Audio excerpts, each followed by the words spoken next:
नेपाली मान्छेहरूले कुनै कुरालाई चाहिँ बढाई चढाई गरेर नभएको कुरालाई पनि भए जस्तो गर्नलाई चाहिँ नेपाली मान्छेहरूको कम्पिटिसन राख्ने भने ओलम्पिकमा जित्छ।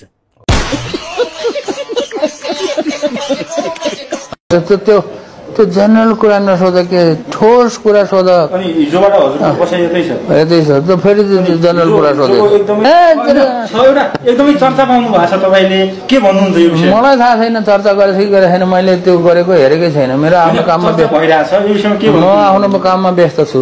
जाऊ जाऊ जाऊ। कौन है ये लोग? कहाँ से आते हैं? म जस्तो मान्छे बौलाउनु पर्छ जसको कुनै अब छैन नि, श्री सम्पत्ति छैन हैन, कमाई छैन, केही छैन, जसको चाहिँ पुगिसरी आएको छ तिनीहरू बौला हुनु पर्दैन। म जस्तो मान्छे जसको चाहिँ आफ्नै बस्ने खाने ठेगान छैन, जसको चाहिँ केही छैन, त्यो मान्छे बौला नभएर अनि के गर्ने त?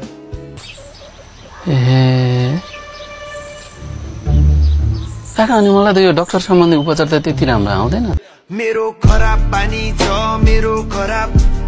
भनेपछि 4 वर्षमा तपाईले मास्टर सक्नुभयो कि अन्डर ग्रेजुएसन? हैन, अन्डर ग्रेजुएट र प्लस केही ग्रेजुएट कोर्सहरू पनि क्लासहरू पनि लिएर म फर्केको हो र नेपाल चाहिँ फर्केर म चाहिँ घुम्न फर्केको हो।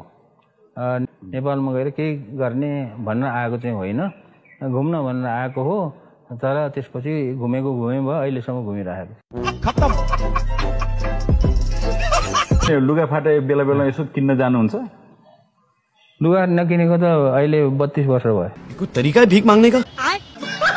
बुक लेख्नुपर्छ अब चाहिँ भन्ने चाहिँ के कारणले ड्राइभ गर्यो? त्यो कुरा त्यो बुकमा छर्लङ्ग सुरुको पेजमा चाहिँ छर्लङ्गै पारेको छु। मेरो खराब पानी छ, मेरो खराब। आश गरेर हुँदैन, नेपालीहरू धेरै आश गर्छ क्या।